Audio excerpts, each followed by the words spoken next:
Well, thank you very much, John. Dana Wolf, our executive producer, and I are very pleased to welcome you to tonight's Intelligence Squared debate. Immigration will almost certainly be a major issue in the next presidential election.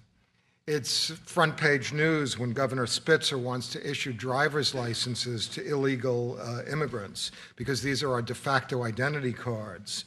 The very term illegal is emotionally charged, so much so that some of our panelists insisted on the word undocumented in our resolution.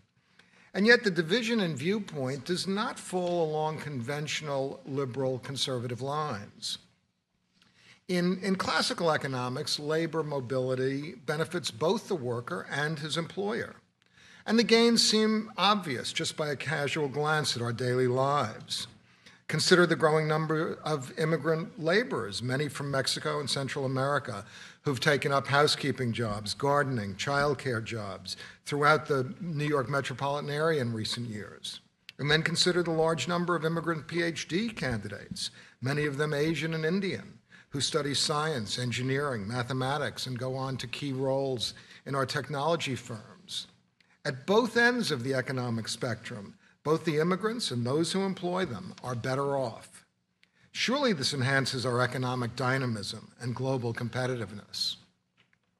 On the other hand, these benefits may come with associated costs, particularly for the unskilled migrants.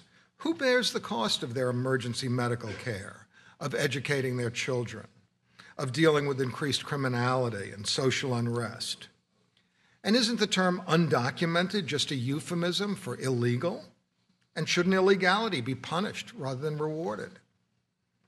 In a post-9/11 world, don't we need special vigilance about who crosses our borders?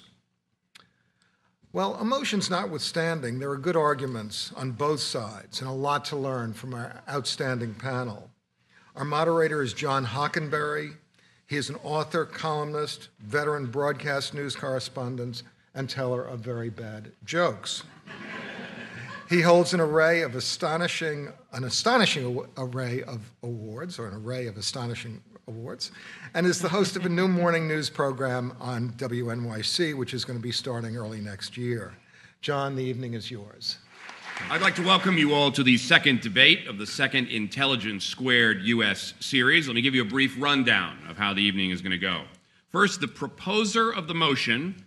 Let me remind you what the motion is. The motion for tonight is let's stop welcoming undocumented immigrants. The motion tonight is let's stop welcoming undocumented immigrants.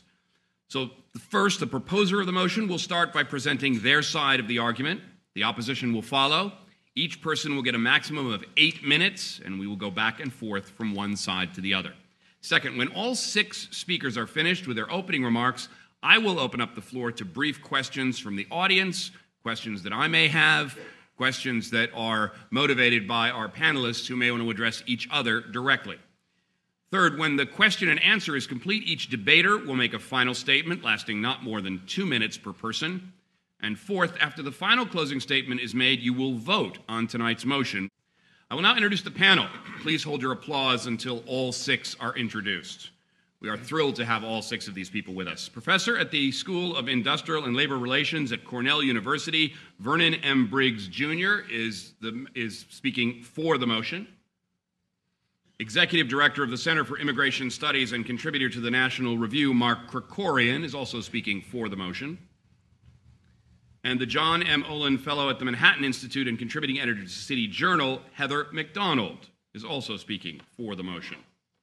Against the motion, Director of the Cato Institute Center for Trade Policy Studies, Daniel T. Griswold. Speaking against the motion, President and founder of Border Angels, human rights activist Enrique Morones. And also speaking against the motion, President and Executive Director of the Asian American Justice Center, Karen K. Narasaki. All right, let's begin.